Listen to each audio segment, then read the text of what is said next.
This is our lovely little girl Maggie, and she and Beth and Sasha are all missing Dawn this week. It's very sad. We had no idea that we would lose her so soon. Unfortunately, when you have rescue rats, a lot of them do have health problems. A lot of them started off as life in pet shops, and then people got fed up with them after 6 months or when they became ill, and that's how we get to take them on as rescues.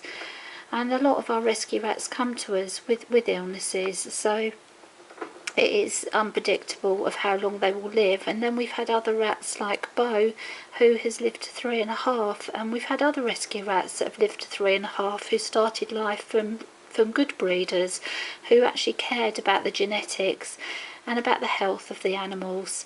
And unfortunately, where we live now, I said there were so many rats needed to be rehomed, and most of them do have health problems, and they have started their life in pet shops.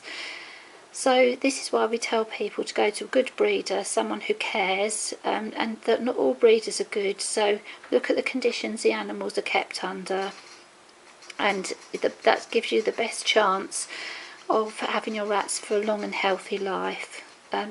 About half the rats that we get are unwell, and it is upsetting, but if you take on a rat, wherever you get it from, you need to be aware that they could become unwell at any time, and rats do get stressed and ill very, very quickly. They can be okay 1 minute, and 10 minutes later they can be really ill, and you have to be always prepared to have money for the vets and to take them to the vet. If you have an emergency, a vet will always see you in an emergency. Their duty is to the animal, to care for the animal, whatever that animal is. And there are charities that can help you whether you're working or whether you're not working. So please never delay taking any animal to the vet, but especially little sensitive creatures like rats who really suffer from pain and stress. So we're hoping that Beth, Maggie and Sasha will have quite a long life. It's become obvious that Sasha does have mycoplasmosis and will be having respiratory problems, but at the moment she is in fairly good health, and we hope that will continue for a long time. It's very upsetting, but these are the first rats that we've had from a pet shop, and we only got them from the pet shop because we couldn't find any baby rats anywhere, and poor Dawn was pining badly, and we would have lost Dawn. She didn't get on with the other groups of older rats, unfortunately. So, you know, when you have your rats, it's up and down. It can be sad 1 minute and happy the next, but they are the best little creatures ever. They are very sensitive, they're very inquisitive. You need to give them the best possible life. None of us are ever going to be rat experts, because every rat is individual. They all have their own personalities, their own little problems and their own little traits, and you can't keep rats for 6 months or a year and say you're a rat expert. I'm not a rat expert, and I've had rats for 15 years. I'm constantly researching all the time.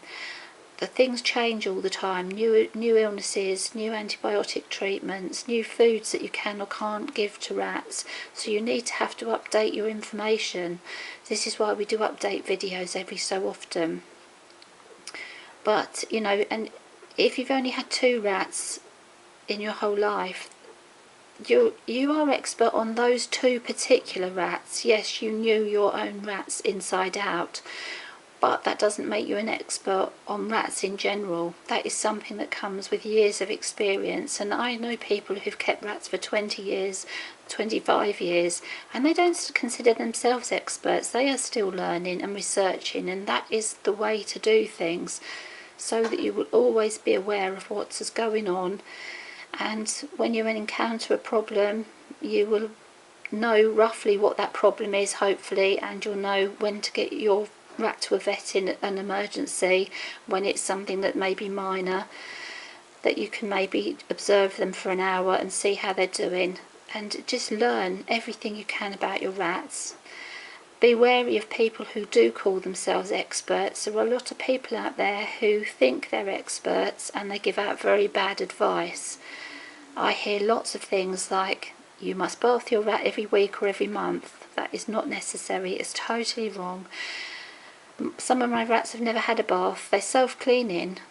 we very rarely bath a rat, and they smell beautiful, my rats. And things like, you can wash them in washing up liquid.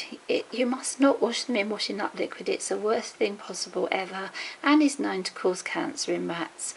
So, you know, look at things. If something sounds a bit wrong, or you're watching a video and someone says, oh, we do this with our rats, but you can see the rat is in distress, it's pooing and weeing and it's frightened, then don't copy that person. Please use your common sense.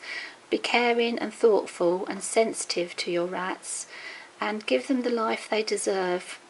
So our aim when we started this channel was, because we'd seen so much neglect and ignorance, we wanted to encourage people to learn about rats and to give their rats the best possible life. And so we would like you all, if you can spread that message whenever you meet anyone who keeps rats or is thinking of keeping rats, to tell them the bad points as well as the good points, because then they can make an informed decision. And the aim of everything we do is to keep your rats happy, healthy and safe.